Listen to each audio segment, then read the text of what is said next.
Aujourd'hui, on va revenir sur les vidéos avec un fond transparent. Et on va utiliser une méthode différente qui va nous permettre d'utiliser plusieurs pistes vidéo et d'avoir quand même un fond transparent. On va pour ça passer par un fond vert qu'on va retirer en cours de route. Ça, c'est une méthode qui est très utile pour faire de l'animation en fait et quand même conserver un fond transparent. C'est pas la méthode qui est parfaite parce que le fait de retirer le fond vert, des fois ça fonctionne pas super. Mais vous allez voir qu'on s'en sort quand même bien. Je vais ouvrir mon projet de test comme d'habitude. Voilà, et on va tout retirer. Je retire tout. Parfait. Et je vais ajouter en fait dans ma liste de lecture ici 3 images que j'ai déjà mis dans mon dossier projet. Cette petite icône d'une cloche, cette icône d'une cloche active et cette icône d'une flèche, enfin d'une main type flèche. Donc ces 3 images, je les sélectionne et je les mets dans ma liste de lecture. Ce sont des images PNG avec un fond transparent. Ça a été fait dans Inkscape de manière très simple. C'est juste des formes basiques. Donc en fait, voilà, dans Inkscape, j'ai fait ça, et puis la main, je l'ai pris sur une des nombreuses vidéos de main de curseur qu'on trouve sur Internet, et puis en vectoriel, passé dans Inkscape, remis bien, etc. Ici, un petit contour blanc, mais normalement, il ne se voit pas. Et donc ici, dans ma ligne de temps, j'ai besoin de trois pistes vidéo. La piste V1, dans laquelle je vais mettre un fond vert, qu'on va créer tout de suite d'ailleurs. Donc, pour créer un fond vert, je vais simplement ajouter une image verte, une couleur verte. Donc, je clique sur cette petite icône ici. Je choisis couleur. Je clique sur ici le petit bouton couleur. Je choisis ce vert-là, qui est un vert très fluo, très reconnaissable. Je fais OK. J'ai ici donc du vert. Je fais OK. J'ai ici du vert. Je vais dans la liste de lecture et je fais le petit plus. Et ça m'ajoute ici une couleur verte fluo. Je la sélectionne et je la mets dans ma piste V1. Voilà. Et on va la faire durer combien de temps? On va l'augmenter à peu près jusque là. Voilà à peu près. Voyons ça. Si je regarde ça, combien de temps ça dure? Oui, c'est même un peu long, mais ça ira. Voilà, bon.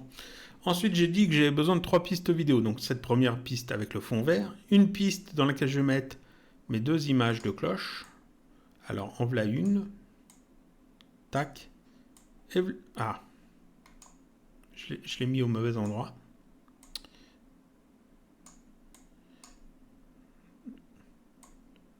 Parfait. Voilà. Donc, la première image de cloche. Et la deuxième que je mets après. Tac. Voilà. On va les coller comme ça. On va même d'ailleurs faire plutôt un truc comme ça. Tac. Parfait. Et donc j'ai besoin d'une 3e piste vidéo, donc là dans laquelle je vais mettre la flèche, le curseur, qui va durer en fait l'intégralité de la vidéo. Donc ici j'ai mes 3 pistes vidéo et j'ai mes images qui sont beaucoup trop grandes. Je vais donc les réduire. Pour tout réduire d'un coup, en fait, je vais réduire au niveau des pistes. Je sélectionne la piste V2. Je vais dans filtre, le petit plus. Donc c'est bien sur la piste que je vais mettre le filtre. Je mets taille, position, rotation. Et ici, je vais mettre dimension. Je vais mettre 300. Ça fait tout petit. Je sélectionne la piste V3 sur laquelle il y a le curseur. Je vais dans filtre, pareil, le petit plus. Et puis taille, position, rotation. Et puis ici, je vais mettre 300. Voilà, parfait. Donc là, en fait, hop, j'ai mon curseur et les flèches, les cloches qui, tac, à un moment donné, ça change. Je vais maintenant faire l'animation de ce curseur, en fait, tout bêtement. Je veux que, au moment où on arrive là, on va dire ici, je veux que la main se trouve à cet endroit-là. Donc, j'ai bien V3 de sélectionner, taille, filtre, position et rotation. Et ici, je clique sur cette petite icône pour passer en mode image clé, en ayant positionné le curseur à cet endroit-là. Tac, ça veut dire que ici, à ce moment de l'animation, il y a un petit losange qui dit « Le curseur se trouve là ». J'avance un petit peu. Tac. Ici, je veux que le curseur soit aussi à cet endroit-là. Donc, je me place bien là. Et ici, je clique sur cette petite icône de chronomètre. Tac, ça m'ajoute un autre petit losange qui dit à cet endroit-là, le curseur est là. À peu près là, je veux que le curseur ici soit totalement sorti de l'écran.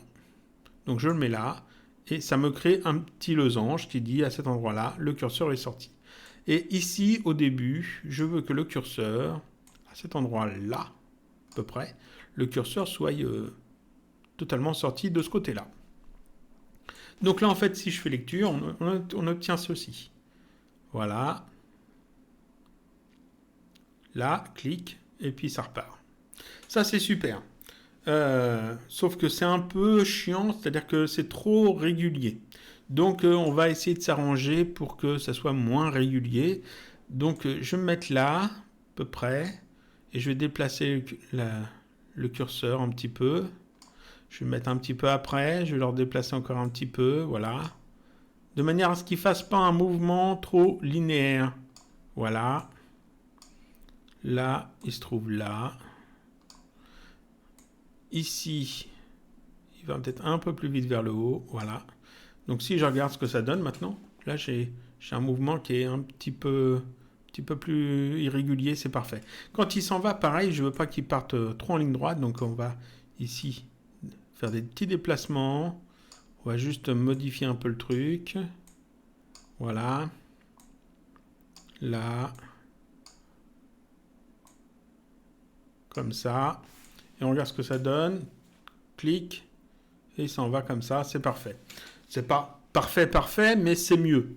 Disons que si je mettais plus de temps pour aller faire un mouvement un peu plus régulier du curseur qui bouge de manière un petit peu plus erratique, mais pas trop régulier, mais bon, vous avez compris le principe. Je retourne du côté de la ligne de temps. Donc là, j'ai mon animation qui est faite. On regarde ça. Top, voilà, c'est parfait. Parfait. Ce que je veux maintenant, c'est retirer le fond vert. Donc on a vu qu'on pouvait cliquer là-dessus, cliquer sur Autre et faire copier la timeline vers la source. Et ça me permettait de mettre dans l'onglet Source ici, tout ce que j'ai mis là, dans une seule piste. C'est super. Je peux faire ça. Tac. Je passe ici dans la source. Et en fait là, j'ai tout dans une seule piste. C'est-à-dire que ce n'est plus ça qui est lu. Vous voyez que le curseur, lui, il bouge plus. C'est ici que ça bouge. Et là, tout est en une seule et unique piste. Seulement, j'ai toujours le fond vert. Donc, si je fais exporter avec l'alpha, comme on a déjà vu dans une autre vidéo en QuickTime Animation, je vais avoir un fond vert qu'il me faudra retirer quand je vais importer cette vidéo exportée. Quand je vais l'importer dans un projet, il faudra que je retire le fond vert. C'est chiant. Alors, ce que je vais faire, c'est que quand je fais ça, autre, copier la timeline vers la source, j'obtiens ça, c'est parfait. Et ici, on peut voir que j'ai test0001.mlt et je peux ajouter des filtres. Et là, je peux ajouter des filtres qui vont retirer le fond vert. Voilà qui devient beaucoup plus intéressant. Donc, je vais cliquer sur le petit plus. Je vais aller dans Vidéo. On va aller chercher clé, voilà, clé chromatique simple. Ici, alors je suis bien dans source, je ne suis pas dans projet. C'est bien tout copié vers la source. Ici, je clique sur la petite pipette, je sélectionne le fond vert qui est là. Je touche à rien d'autre. Le fond vert y est toujours. C'est normal parce qu'en fait, on travaille sur une seule piste ici. On est dans source. On n'est pas dans le projet qui est là. Mais le fond vert, en faisant ça, le fond vert a été retiré. Seulement, il y aura toujours un petit liseré vert autour des icônes parce que ça marche pas toujours super. Donc je vais ajouter un deuxième filtre. Je clique sur le petit plus et ici on va aller chercher alors je ne me trompe pas, c'est voilà, nettoyage de masque simple. Je sélectionne ça. Je sélectionne vert. Ok, aucun problème. Et puis c'est tout. Et quand j'ai fait ça, là, je suis toujours dans source. Là, en fait, le fond vert est totalement retiré, même le petit contour normalement. Donc, je vais dans exporter. Je sélectionne dans Alpha QuickTime Animation. Alors, on peut sélectionner les autres là qui fonctionnent aussi normalement, mais moi, j'ai l'habitude avec QuickTime Animation. Donc, je garde celui-là. S'il y a de l'audio, en fait, il sera aussi exporté, mais là, il n'y a pas d'audio. Les réglages sont bons. Je fais juste exporter le fichier. Alors, je vais mettre ça dans...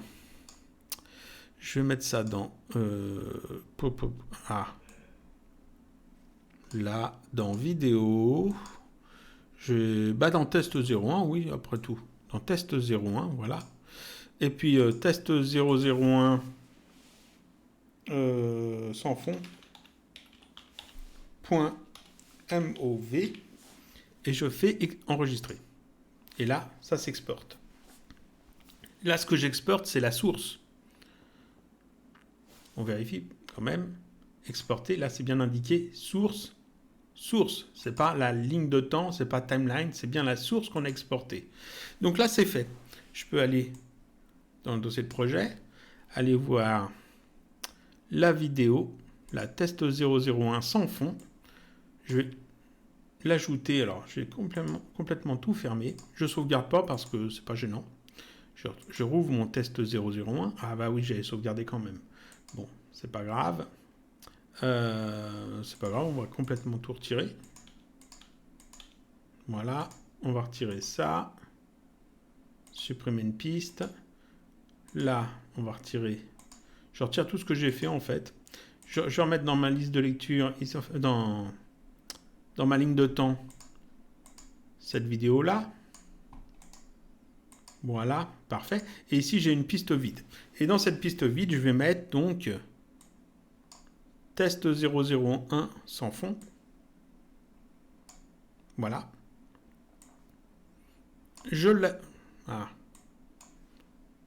l'ajoute. Tac. Et là, la magie se fait. Tac. La petite animation. Voilà. On pourrait rajouter un son. Et c'est parfait. Et puis ensuite, si on veut vraiment faire les choses bien, on rajoute un petit fondu au début, un petit fondu à la fin. Voilà. Je n'ai pas bien vu. Oui, il s'affiche plus correctement. Voilà. Le petit machin qui vient cliquer. Clic. Et qui s'en va. Et ça disparaît. C'est parfait. Et là, en fait, on a fait une animation sans fond. Sans fond. Si on zoome dessus, vous allez voir que c'est peut-être pas parfait au niveau des arrondis. Mais il faut vraiment avoir le nez dessus pour voir. Ici, vous voyez un petit peu d'anti-aliasing. Ça, c'est dû au fait qu'on utilise le filtre qui supprime le fond vert et c'est pas toujours parfait. Mais là, en fait, ça va. Donc, c'est tellement petit que ça se voit pas. Si c'était juste un bouton, par exemple, ça serait nickel. Cette méthode permet d'utiliser en fait plusieurs pistes vidéo, donc faire de l'animation, tout en gardant en fait la possibilité d'exporter sans fond. Voilà. Donc c'est tout simple, tout bête. Il fallait juste connaître le truc. Ça avait déjà été expliqué en anglais sur une chaîne YouTube.